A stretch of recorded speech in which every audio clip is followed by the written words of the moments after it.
All right, it is already week 12 of the NFL season. Yes, it's going by way too fast, but I'm picking all 14 games on the slate for week 12 against the spread. Let's not waste any more time. Let's hop right on into it. All right, Thursday night, we have the Buffalo Bills traveling to the Houston Texans. CJ Stroud already ruled out for this one.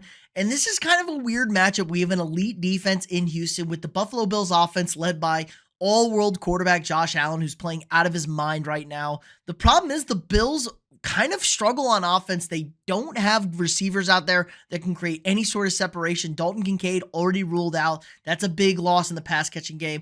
And the run game can get bogged down at times. James Cook can get stuffed. And the Bills' defense is just really not that good, man. They're okay against the pass. They're awful against the run.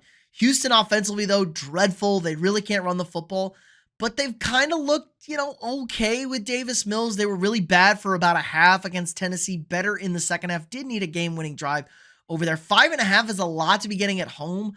I'm gonna take the Bills, but I'm not super locked in on this one. I think it's a back and forth game. I could see this defense making this an ugly game, mucking it up, but I could also see Josh Allen just putting on the cape and dominating a Texans team that can't really score any points. I'm gonna take the Bills -5 here on Thursday. Okay, the 7-3 Chicago Bears hosting the 6-4 Pittsburgh Steelers.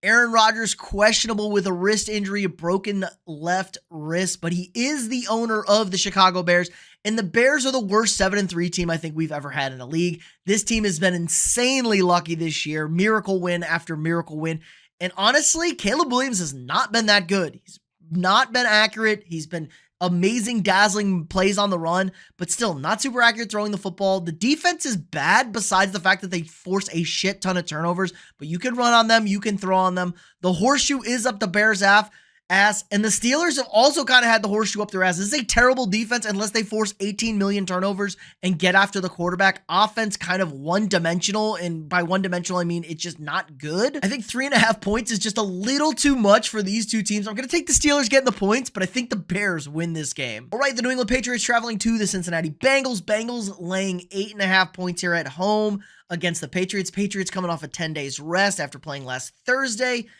This Bengals team, Joe Flacco a little banged up. Joe Burrow, full participant in practice, though. I mean, are we going to potentially see Burrow? Doesn't look like it. Jamar Chase also suspended for spitting on Jalen Ramsey.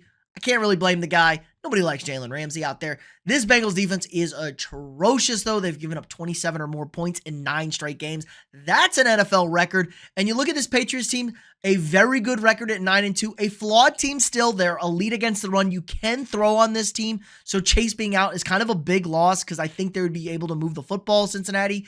But the Patriots have been just taking care of business this year. I'm going to take the Patriots against a terrible Bengals defense and a missing Jamar Chase on the offense. Give me the Patriots -8.5 in Cincinnati. Okay, the Detroit Lions hosting the New York Football Giants, laying 10.5 points here at home. And I don't care if it's 10.5. I don't care if it's 20.5. The Lions are going to absolutely dominate this football game. Coming off of an ugly loss to the Eagles, Giants have been very competitive the last 2 weeks. Should have beat the Bears. Were competitive with the Packers for 4 quarters. Think we're going to get Jackson Dart again. If not, it's going to be Jameis Winston. It doesn't really matter. Giants can't stop the run. The Lions offense has been kind of all over the place. Jared Goff has not looked good, especially at home against pressure.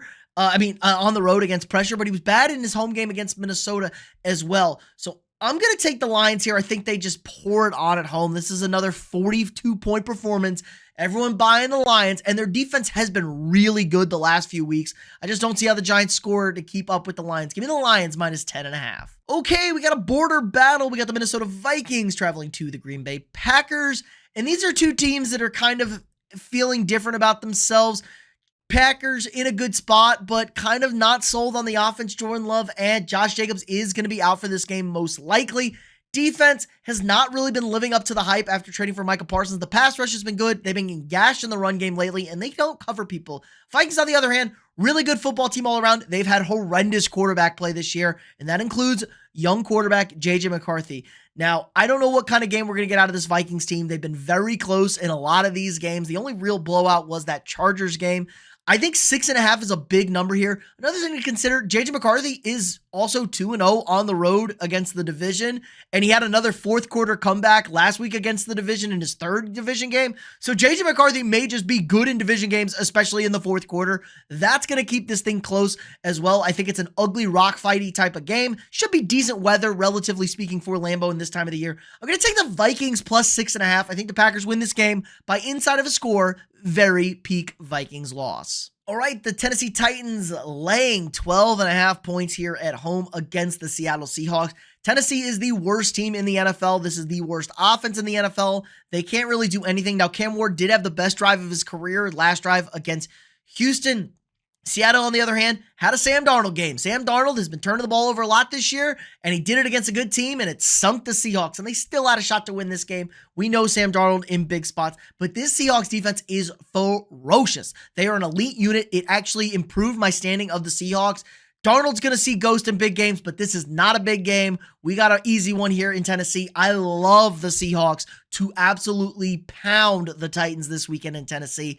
Maybe they get the run game going a little bit more, but I just do not see how Tennessee is going to score more than a couple of field goals. Maybe they get a touchdown. I think Seattle pours it on, get this high-flying offense going again. Give me the Seahawks minus 12.5. All right, we got the Kansas City Chiefs hosting the Indianapolis Colts. Chiefs laying 3.5 points here at home, and this feels kind of like a do-or-die spot for the Chiefs. Not necessarily with the way the schedule breaks, but sitting at 5-5, they are in a desperate spot. Indianapolis coming off the bye, 8-2, are flying high. Now, they do have to play the Jaguars twice in the AFC South. The Jaguars are sitting 2 games back. I don't really trust the Jaguars.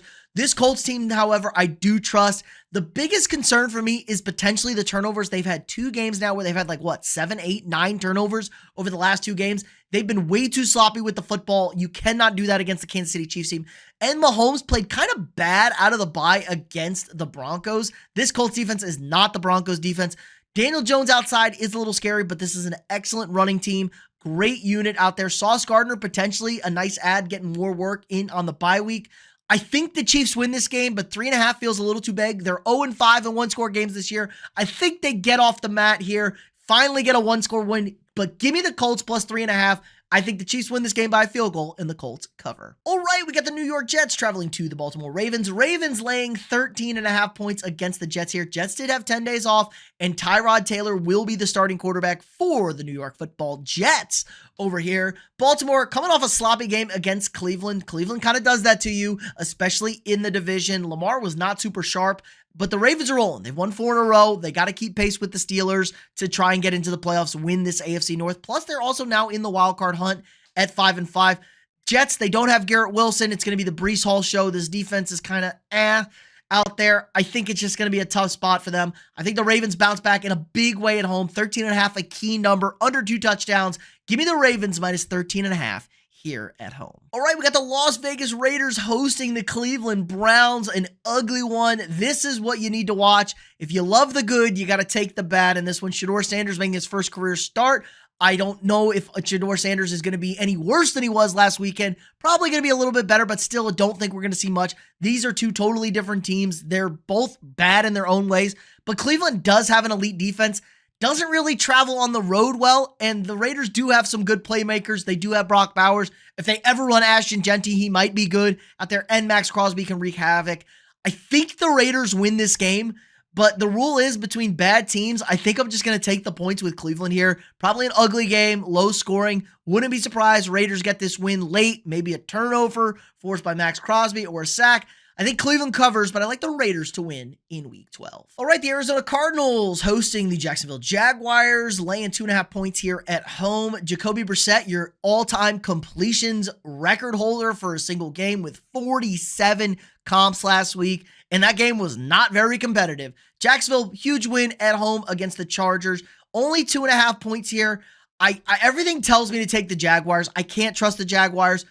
I took a bet against them last week. They let me down because I bet against them. I bet on them a couple weeks ago. They let me down and blew like the biggest lead ever. I'm going to take the Jaguars here again, minus 2.5. I think this Cardinals team is in a full blow-up mode. I think Gannon's going to get fired. They got to figure out the quarterback position. Who the hell's playing running back for them? Is it going to be Bam Knight? Trey Benson probably not coming back here. Marvin Harrison Jr., how's the appendix doing? Hopefully he's back out there. Trey McBride's good. I think the Jaguars are a better team, but I can't really trust Jacksonville. It's under a field goal, so I'm going to take them. Knowing me, taking the Jaguars, they'll probably lose this game somehow, some way. But give me the Jaguars -2.5. All right, a big one in the NFC East. Not really. Eagles running away with this division, but they are heading to the Dallas Cowboys. Cowboys getting 3.5 here off of a short week. Interesting matchup. This is an Eagles team whose defense is really rounding into shape. They've been excellent over the last few weeks, just dominating teams. But their offense has been abysmal to watch. I mean, Jalen Hurts, we know the deal. He's just kind of a meh quarterback when he goes out there. Yeah, he wins games. He don't take advantage of these weapons out here. A.J. Brown's on the freaking moon right now. I don't know what's going on with this guy. Is he hurt? He doesn't want to run routes, so they throw him the ball. Devontae Smith, whereabouts unknown. We still got Goddard at least. And then where's this run game? The offensive line just is not as good as it was last year. The running game is nowhere near as good for them. Where you look at Dallas, this defense has been a train wreck. Now, they did look better against Vegas with Quinnen Williams, but they're still not a very good unit. I mean, Matt Eberflus, we know the deal. But this offense for Dallas is really, really good. Now, they have struggled against elite defenses that have kind of taken them off their game.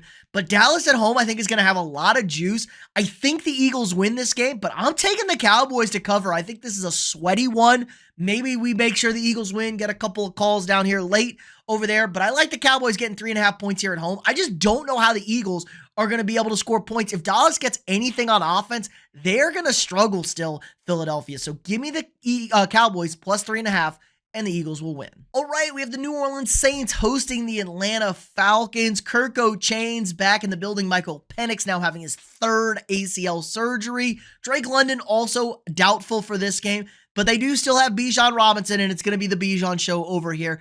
New Orleans coming off a bye, and you know what? Tyler Shuck looked pretty good in his last game against Carolina. Got the win here. I think he's going to be comfortable in this. Atlanta's defense has been all over the place. They can get after quarterbacks. They can stop the run.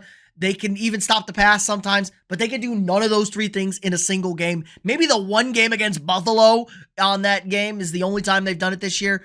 I don't know what to do with the Falcons. I do not trust Kirk Cousins, though. He is washed. I don't think he has another one in there. If I don't care what Bijan is, I know how great he is. Give me the Saints -2.5. They've been kind of feisty all year, and Tyler Shuck added a little bit to this offense that Spencer Rattler was lacking. Give me the Saints -2.5 to take down the Falcons. All right, Sunday Night Football. We got the LA Rams hosting the Tampa Bay Buccaneers, and this is a big number here. Rams -6.5. Tampa Bay getting 6.5 points here, and this was our darling early in the season. But Tampa Bay is just so beat up, man. Now, Bucky Irving and Chris Godwin potentially back this week. That could be a big help. But I think Baker Mayfield's also injured, and he's just kind of playing through it. He doesn't look as explosive. He looks a little bit more tentative running the football, and he's just missing open throws that he has not missed over the last year plus going into the last few weeks. Rams defense has been really strong this year. They can get after quarterbacks. Back end's a little sussy, but other than that, they've been really good. And the Rams offense, Matt Stafford is your MVP frontrunner right now, at least in my book he is. I think he's also the frontrunner in Vegas. Pairing with Puka Nacua and Devontae Adams, get the Kyron Williams run game going. This Buccaneers defense is not very good. We just saw Josh Allen carve these fools up. 6.5 is a big number. It's a little scary. Buccaneers backs against the wall. I want to take them, but I just think the Rams are an absolute juggernaut right now. Maybe they get a little drained after that game against Seattle, but I think the Rams, one of the best teams in the NFL, and Tampa Bay just still not quite up to snuff when it's all said and done. Give me the Rams -6.5. And finally, Monday Night Football, the Carolina Panthers traveling to the San Francisco 49ers. 49ers laying 7.5 points here. And this Panthers team is all over the place. One week they look good. One week they look bad. The next week they look okay or whatever. Frisco's been really solid. Brock Purdy back last week. He looked excellent out there. The offense was so much more explosive. Now this 49ers defense is a train wreck. Robert Saleh is doing everything he can schematically, but man, they just do not have the players. I'm pretty sure I'm playing nickelback for them over there, on Monday night. I might be lining up in the nickel, trying to cover somebody. It's not good. Bryce Young coming off his best game as a professional quarterback, 448, 3 tuds, looked awesome. I just don't know what Panthers team we're going to get. I really want to take the 49ers, but the Panthers could make it zesty, man. This is a feisty team. They do have 6 wins. Primetime, big spot, and we've had some really terrible primetime games over the stretch. This is a true coin flip in my book. I'm going to take the Panthers getting 7.5 points here. I think we get a decent performance for them. Panthers defense actually really hasn't been that bad this year. I think we get a strong showing. I think the Niners win this game. Panthers cover, though. That's 7.5. Maybe the Niners win by a touchdown, which feels comfortable in this one. All right, to recap, I got the Bills minus 5.5 against the Texans on Thursday. Give me the Steelers plus 3.5. Bears win this game. Patriots minus 8.5 at the Bengals. Lions minus 10.5 against the Giants. Vikings plus 6.5 at the Packers. Packers win. Seahawks minus 12.5 against the Titans. Colts plus 3.5 at the Chiefs, but the Chiefs win. Ravens minus 13.5 against the Jets. Browns plus 3.5 at the Raiders. Raiders win. Jaguars minus 2.5 at the Cardinals. Cowboys plus 3.5 against the Eagles. Eagles win, though. Saints minus 2.5 against the Falcons. Rams minus 6.5 against the Buccaneers. And give me the Panthers plus 7.5 against the 49ers. 49ers do end up with the victory. But that's going to do it for us, guys. Let me know down in the comments below what you guys think. Who are your favorite picks heading into this weekend? If you haven't already, hit that like button, subscribe to the channel. We got daily sports content for you guys. If you want to support the channel more, sign up for a channel membership. We got members growing like crazy right now. Help support me, allows me to keep making this great content for you guys every single day. Plus, you get all sorts of access to cool and exclusive perks. Our famous Caleb Williams nail polish emoji to make everyone giggle in the chat. Again, check out the links down below. Like, subscribe, and share, and I'll see you all tomorrow.